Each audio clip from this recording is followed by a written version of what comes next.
bibadde bikyaliwo bityo munnange olunaku olwaliro wali kasozi Lwaga tubaddewo bulunyo ne kamera zaffe era nga munnange Dr. Owekyama abadde ajjanjaba omukulu amanyiddwa nga Ssaabasumba w'essaza ly'e Kampala omukulu Dr. Cyprian Kizito Lwanga wajjidde ku katuuti n'abeera ng'atuwa report eyavudde mu kkebejjebwa mu kwekebejja ennyo ate wali mu ddwaliro ekkulu ery'Emulago okukebera omubiri gw'omugenzi okulaba mu tutegeera ddala ki ekituufu ekyakoze ki ekyamuse bingi badde biwongeesebwa ku social media oba ku mikutu egy'enjawulo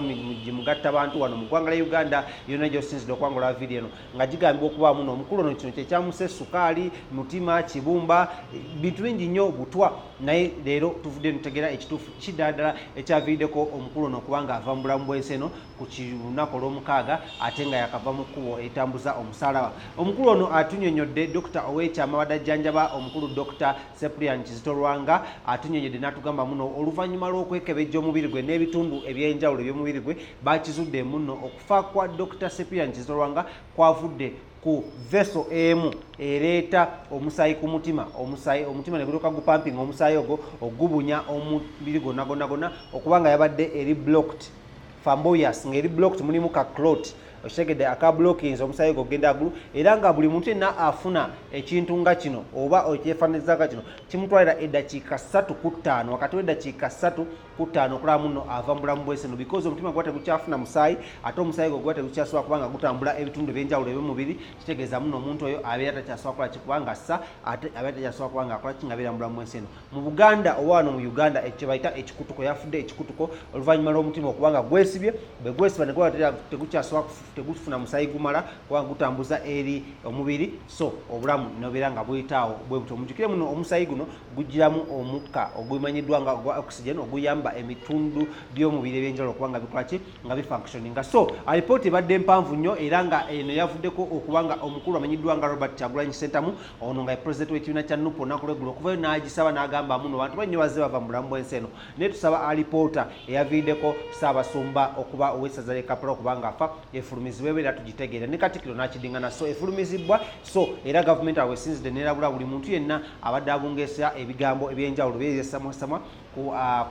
ku mikutu egy'enjawulo egy'emigatta bantu okubirekerawo teweerabira muno tukola ne bannaffe abatusponsoring oba tuteekamu akasente bano bayita aba KingSmith Studios bano nga bakuba ebifaananyi ku buli mukolo gonna era ebifaananyi ebyenjawulo by'okuba ng'olaba nga bikutuukako gy'oli mu kuziika Ssaabasumba ne mu kuziika Tata Mariaki tugenda kuba nga aba KingSmith Studios fe abawumbyemu omukono bakubire ku 0702104425 oba 0777023405 ojja kuba obeyungako naye nga obaga oyagadde obakyayirako basanga wae nankulabye ku Prime Tower ku level 3 room D04 ojja kuba obeekwata bulunyo bebenga kutusako ebintu binyo kankulage omukulu ono Dr. Owekyama abadde ajjanjaba obadde amaze ekiseera nga ajjanjaba Dr. Cyprian Kizito Lwanga ng'aleeta alipoota eyaviddeko okufa kw'omukulu ono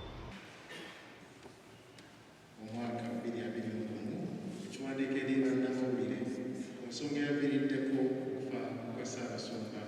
Dr. Cyprian Kizito Lwanga Ssaabasumba w'essaza ekkulu ery'e Kampala.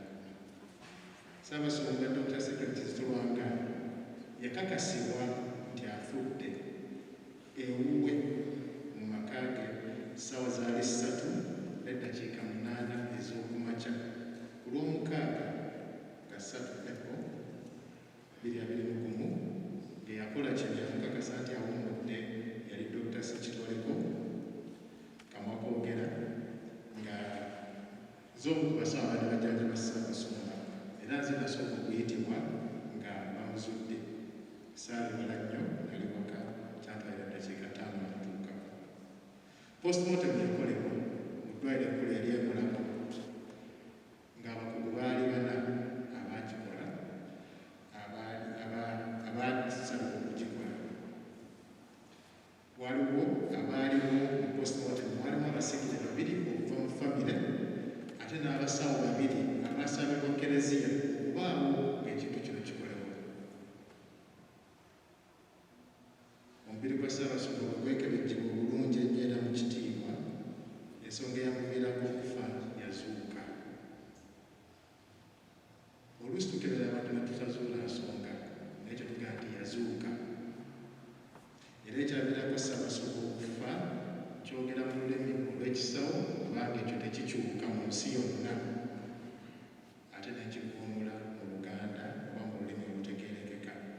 ekirwadde ekyo tukiyita ischemic heart disease nga kivudde ischemic heart disease following coronary artery thrombosis ekitegeeza nti omutima gwa Ssaabasumba gwakosebwa era ne gusirika nga guvudde ku katolera k'omusaayi akalegama